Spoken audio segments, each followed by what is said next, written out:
Reels वाली बहू। प्रज्ञा को रील्स बनाने का बड़ा ही क्रेज है और वो दिन भर रील्स बनाती रहती है।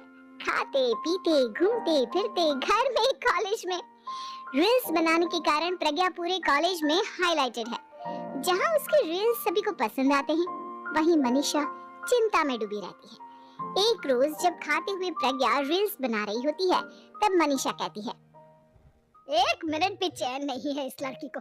ये नहीं कि खाना तो आराम से खा ले, लेकिन नहीं, अरे थोड़ी देर रील्स नहीं बनाओगी तो आसमान नहीं टूट पड़ेगा। अरे मम्मी, इसी को तो डिटर्मिनेशन, तुम नहीं समझोगी ये सब।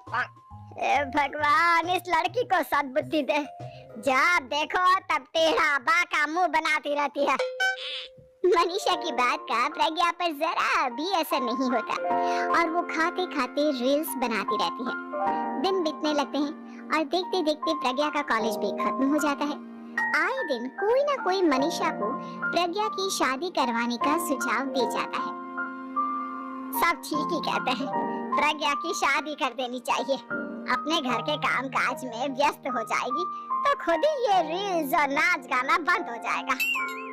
मनीषा और प्रेम प्रज्ञा के लिए एक अच्छा लड़का ढूंढने लगते हैं और तभी विकी का रिश्ता प्रज्ञा के लिए आता है, जिसने प्रज्ञा को उसकी रील्स देखकर पसंद कर लिया था। अगले दिन विकी अपने माता पिता के साथ प्रज्ञा के घर पहुंच जाता है और प्रज्ञा साड़ी पहने हाथों में चाय की ट्रे लिए उनके सामने आती है। जब विकी को पसंद है तो हमें भी बहू पसंद है। बहन जी, आप बारात की तैयारी कीजिए। एक बार लड़का लड़की अकेले में बात कर ले तो अच्छा रहेगा। हाँ हाँ, क्यों नहीं। मनीषा विकी को प्रज्ञा के कमरे में भेजती है, जहाँ प्रज्ञा पहले से ही रील्स बना रही होती है।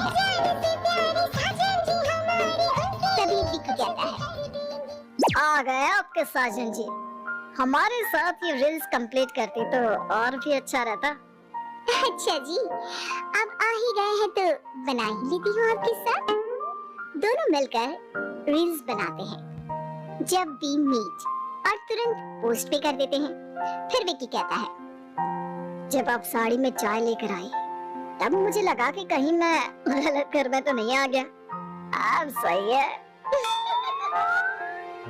दोनों की शादी पक्की हो जाती है और शादी के दिन भी प्रज्ञा रील्स बनाने से चूकती नहीं। यहाँ तक कि बारात के समय भी नाचते हुए रील्स बनाती है। सभी लोग प्रज्ञा की तारीफ के पुल बांध देते हैं और प्रज्ञा नाचती गाती अपने ससुराल चली जाती है।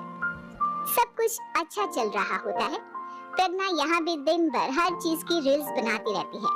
लेकिन कुछ दिनों के बाद जब सुनीता कहती है, बहू, ये रील्स के साथ साथ कुछ काम भी कर लिया करो। वैसे तुझे और क्या क्या बनाना आता है? मम्मी जी, वैसे तो सब कहते हैं कि मैं सब कुछ अच्छा बनाती हूँ, लेकिन मुझे लगता है कि मैं मैगी अच्छा बना लेती हूँ। हाँ, कॉफी भी अच्छा बना लेती हूँ और मुंह तो सबसे अच्छा बना लेती हूँ। हैं? अच्छा अच्छा। सुनीता अपना माथा पकड़ लेती है और कहती है, बहू, कुछ खाना बनाना भी सीख लेती। मम्मी जी, मैं लंबी प्लानिंग कर रही हूँ। जल्दी ही मैं इतनी फेमस हो जाऊंगी कि मुझे पैसे मिलने लगेंगे। हम दोनों सास बहू राज करेंगे, राज ना कर काम करेंगी और लोगों की तो लाइन लगेगी हमसे मिलने के लिए। तेरा दिमाग खराब हो गया है क्या बहू? हंसी मजाक तक ठीक है, लेकिन इस तरह घर नहीं चलते। जितना जल्दी हो इस घर के तौर तरीकों को सीख लो। प्रज्ञा मुंह घुमाकर चली जाती है और तुरंत उसी वक्त एक रील बनाती है। ये देख सुनीता का गुस्सा 7वें आसमान पर चला जाता है और विकी के घर आती ही सुनीता उसे सब कुछ बताती है। विकी भी अब प्रज्ञा की इन हरकतों से परेशान हो जाता है। तुम टेंशन मत लो मम्मा, मैं देख लूंगा। विकी कमरे में जाता है तो देखता है कि प्रज्ञा रील्स बना रही है। विकी बड़े ही प्यार से प्रज्ञा से कहता है, प्रज्ञा, इन सब के लिए मैं तुम्हें मना नहीं कर रहा हूँ, लेकिन फिर भी हर वक्त तो ये अच्छा नहीं लगता ना। समझने की कोशिश करो, मुझे भी तुम्हारा थोड़ा वक्त चाहिए। मैं जब ऑफिस से आता हूँ तो मुझे समय देने की जगह इसी में लगे रहते हो। तुम ज्यादा ही सोच रहे हो। तुम भी मेरे साथ रील्स बनाओ ना, तुम्हें भी बहुत अच्छा लगेगा। तुम्हें इज्जत से कोई बात समझ में नहीं आती क्या? दिमाग खराब हो गया है तुम्हारा इस चकाचौंध से। अगर तुमने अपना रवैया नहीं बदला तो मैं तुमसे दूर चला जाऊंगा। तुम ही रिश्ता लेकर आए थे, मुझे लड़कों की कमी नहीं थी और ना आज है। विकी दरवाजा पटककर चला जाता है। धीरे धीरे विकी प्रज्ञा से दूर होता जाता है। एक रोज मनीषा प्रज्ञा के ससुराल उससे मिलने जाती है। तब सुनीता उससे कहती है, बहन जी अब आई हैं तो कुछ दिन यहाँ रहकर जाइएगा, आप ही का घर है। हाँ मम्मी, बहुत दिन हो गए तुम्हारे साथ एक भी रील नहीं बनाई मैंने। प्रज्ञा तुरंत अपने फोन में रील्स ऑन कर लेती है। ये सब मुझसे नहीं होता। तेरा ये भूत अभी तक नहीं उतरा क्या? बहन जी आप कुछ कहती नहीं क्या इसे? जब आप ही कुछ नहीं कर पाई तो मैं कर ही क्या सकती हूँ, सास तो वैसे ही बदनाम है। शाम को घर की लाइट चली जाती है और मनीषा प्रज्ञा से कहती है, मेरे घुटनों में बहुत दर्द हो रहा है, तू लाइट का कुछ इंतजाम करना बेटा। अच्छा कैंडल जला देती हूँ मम्मा। प्रज्ञा गाते हुए कैंडल जलाती है और खिड़की के पर्दे के पास रख देती है।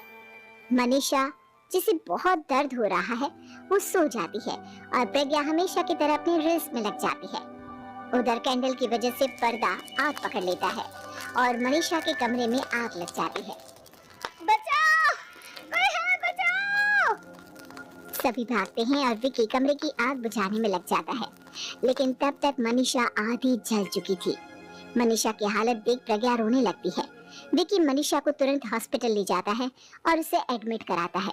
विकी प्रज्ञा से कहता है, देख लिया ना, तुम्हारे इस नाच गाने की वजह से आज तुम्हारी माँ की जान जाते जाते रह गई। अब पता नहीं तुम और क्या चाहती हो। उधर डॉक्टर कहते हैं, इनकी हालत बहुत नाजुक है, आधे से ज्यादा जल चुकी है। प्रज्ञा रोती हुई मंदिर में जाती है और भगवान के आगे जाकर कहती है, भगवान मेरी माँ को ठीक कर दो, मैं कसम खाती हूँ आज से ये रील्स बनाना छोड़ दूंगी, बस मुझे मेरी माँ वापस मिल जाए। 2 दिन बीत जाते हैं और मनीषा खतरे से बाहर आ जाती है। पेशेंट अब ठीक है, आप लोग उनसे मिल सकते हो। सब कोई मनीषा से मिलता है और प्रज्ञा सबके सामने अपना फोन तोड़ देती है। मुझे माफ कर दो मम्मा, मैंने तुम लोगों की बातों को नजरअंदाज किया। बेटा कोई भी चीज जरूरत से ज्यादा खराब है। मैंने तुम्हें रील्स बनाने से कभी मना नहीं किया, लेकिन हर वक्त एक ही चीज तो सही नहीं है। मैं समझ गई हूँ मम्मा, आई एम सॉरी। प्रज्ञा उस दिन से रील्स बनाना छोड़ देती है और पूरी तरह से अपने घर में लग जाती है।